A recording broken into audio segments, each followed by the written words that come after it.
Alright guys, so doing another video and I'm going to sit down here for a minute. I'm on a job doing some painting, some grass cutting, some what else are we doing there? Wallpaper repairs for a house that's on the market going up for sale here. So anyway, wanted to talk to you about something. Wanted to talk to you about getting past yourself.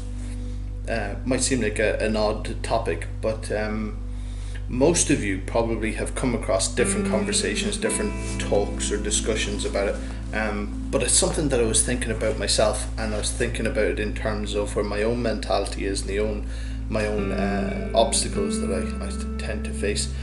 And when you're growing your business and you want to go in a certain direction and you're struggling, I was thinking to myself, why is it I'm struggling to get my head around certain kind of views, certain kind of attitudes, get past where I was to get to where I wanted to be. And I always seem to kind of go back to whenever I was a kid, and probably the same for most of us. As we're growing up, we are heavily influenced by absolutely everything that's around us, whether it's family, whether it's friends, whether it's religion, whether it's the things you're watching on TV, the adverts you're watching, the things that you like. Are you influenced by what other kids liked in the playground? Now you take that throughout the rest of your life, and the same pattern is there all the time. Everything that you're influenced by is by your environment, what you surround yourself with, what you're watching, what you're feeding yourself mentally.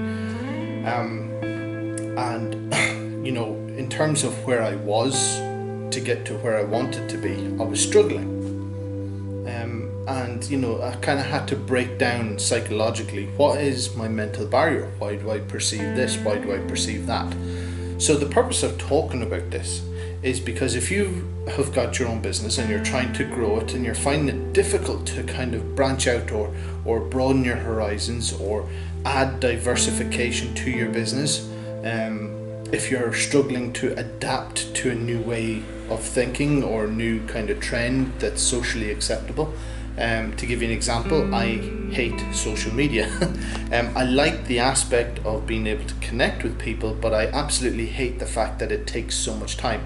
I'm not the most efficient at it. It's not something that I find natural to engage with. I'd rather have a face-to-face conversation or talk over the phone or whatever. You know, if I'm sending a text to somebody, there's too much information in my head. So when I'm sending a text, I tend to overthink it, and then I tend to overwrite the text, and then you end up with this big long essay, if you want, of things. But I had to get past that kind of obstacle of I don't really like social media, but I've got to engage with it. Now, I enjoy social media through YouTube. This is a visual kind of social media which I quite enjoy, because you can look at somebody, you can tell by the way they're acting, what they're saying, their mannerisms, etc., whether they're genuine or whether they're putting on a front or a fake attitude or whatever. So getting past yourself boils down to analysing yourself. The obstacles that you perceive that are in front of you, how do you get past them? And it's not necessarily in just looking at it through a practical way, but also how do you retrain your own brain to look past the object that's in front of you, or the obstacle or the challenge, and see your way past it. On the other side of getting past that challenge, do you see yourself looking at things differently?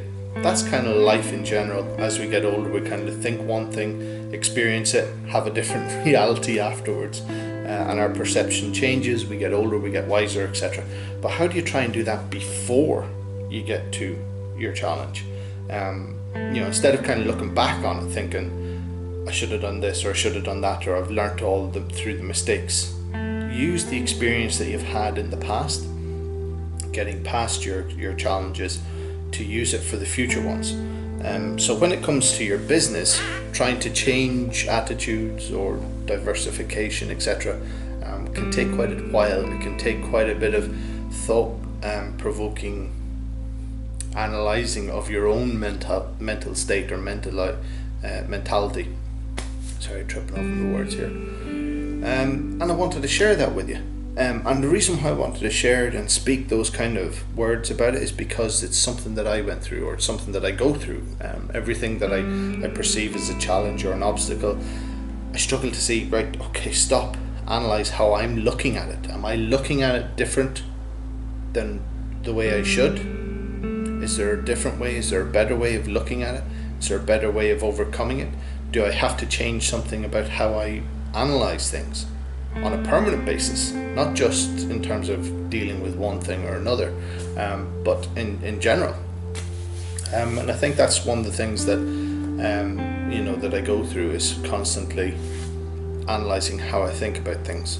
And I'm talking about business here, I don't want to get kind of sidetracked off into other things, but this is business, is what I'm solely referring to. And I can say that as a result of trying to think outside the box, not according to how I used to think, but how I needed to think, that the business has changed. The business is far, far more successful this year than it was last year. The business has been successful every year, but it's taken it to a different direction, a different level, and how I deal with it, and where I put actions into place, goals into place to try and overcome things, to try and achieve goals, and then how it all pulls together. And so if it wasn't for my own kind of stopping, analysing things, looking at things outside the box, I would still be where I was a couple of years ago, which was, kind of a nervous wreck, stressed out, no money, barely getting by on a month-to-month basis. But through reanalyzing things are far better now.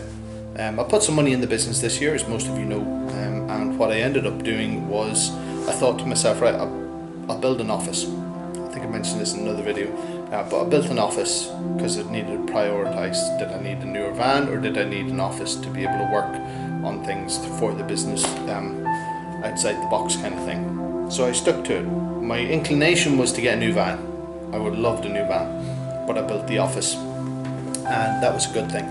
And so from there, where are we now? I thought that next year, 2017, would be the year when I'd be able to afford a van. And here we are now, and it's going to go like this, but broke my watch. Keep on going like this to see the time. We are the 14th? No, 12th, hang on, 11th, 12th, 13th, 14th, 14th of September, and got the money. Hopefully going to buy a van today. It was supposed to be last night. It's going to be today. Need to ring the guy actually after this video.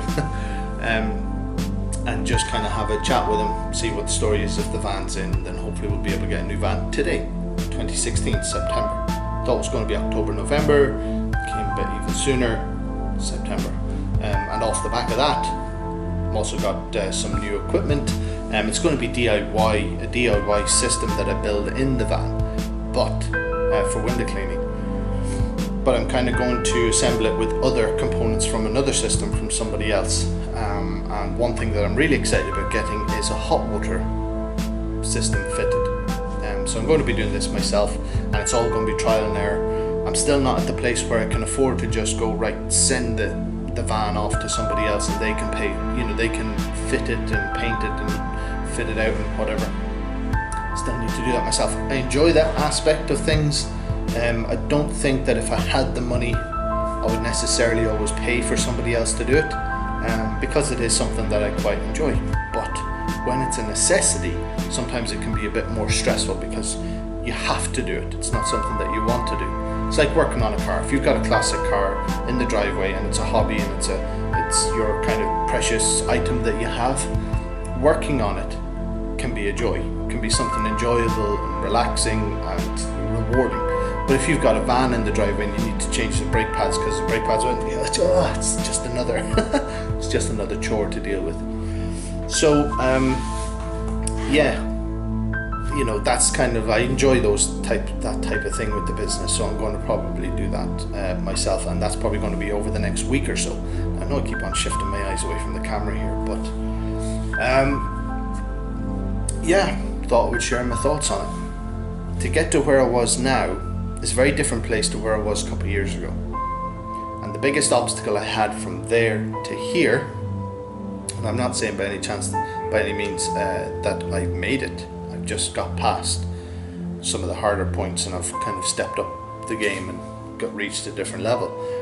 The biggest obstacle was myself, and how I perceived things, how I thought about things, how I saw the issues and how I dealt with the issues. And I took my old choices that I made and I learned from them, analysed them. Why did I think this? Why did I choose to do that? What was the result after? And instead of going with the natural flow of whatever came to mind or my instinct, I went outside of my comfort zone, put myself out there, and I'm pursuing a different direction. A bit like what I'm doing with YouTube. For the first time there the other day, I posted on my Facebook page about how now I was sharing my YouTube channel with everyone that I knew personally. I started off the channel as a hobby, and it was all people from across the world on the internet, and that was a lot of fun. And then I started noticing that there was people that I knew found my channel, subscribed to it, whatever. So now you can't stop the tide of time. People know about it, it's going to get out there, and I am far more comfortable. I have learned and grown a lot off the back of this experience, and I will be growing more. But where I am right now is I'm at the point where it's not that I don't care who knows about it. I'm not as self-conscious about it anymore. A lot of the self-esteem issues, the self-consciousness that I had in the beginning starting this channel are slowly disappearing. Or I'm certainly overcoming them, getting a stronger grip with them, coping with them better. So where I was a couple of years ago to where I am now, there's a huge difference, and probably the biggest part is getting past myself. So it's a long talking about it, but it's something I wanted to share with you guys. Right, I have to get back to work. Let's see. We are painting in the kitchen here. And let's wait for the light to change, and you can see I'm just doing a bit of cutting in. Up above, it's not a massive kitchen, to be honest with you. It's very, very small and compact. So I need to get this done, get some wallpaper up and over the door. Get some wallpaper repairs done, and then get the grass cut. Get out of here. Right, okay. Thank you as always for watching my channel and listening to my videos. See you guys in the next one.